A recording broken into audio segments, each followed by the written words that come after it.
Hello বন্ধুরা, তোমরা কেমন আছো? আশা করছি তোমরা সবাই ভালো আছো। তো আজকে আমি বানাচ্ছি ভেজ ম্যাগি। তো এখানে সবার প্রথমে আমি নিয়েছি হচ্ছে সয়াবিনটাকে এখানে ভাজা ভাজা করে নিলাম। তারপর এখানে আছে হচ্ছে ক্যাপসিকাম, টমেটো আর গাজর কুচি কুচি করে কেটে রেখেছি। তারপর এখানে কড়াইয়ের মধ্যে আমি সব ক্যাপসিকাম, গাজর, লঙ্কা, সব টমেটো সব কিছু এখানে মিক্স করে দিয়ে দিলাম। তো এটাকে এখন ভাজা ভাজা করবো। তো ভাজা ভাজা করতে করতে নাড়াচাড়া দিয়ে দিলাম। তো এখন আমি বানিয়ে নিচ্ছি হচ্ছে ম্যাগি।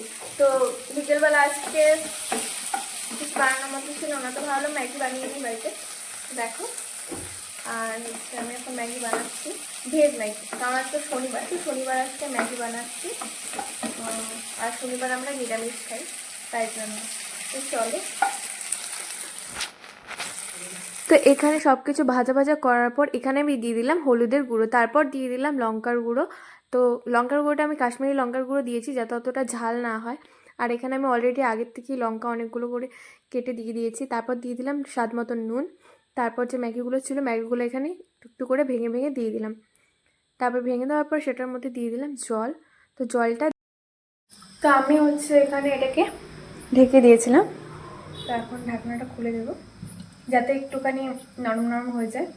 তো চলো,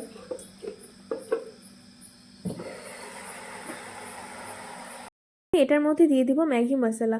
তো ম্যাগি মশলাটা দিয়ে দিলাম। তারপর এটাকে নাড়াচাড়া করব। নাড়াচাড়া করে রেসিপিটি আমাদের তৈরি হয়ে গেল। তো ফাইনালি আমার ভেজ ম্যাগি রেসিপিটি তৈরি হয়ে গেছে। যদি ভিডিওটি ভালো লাগে লাইক কমেন্ট শেয়ার সাবস্ক্রাইব করে দিও। Tata, bye bye.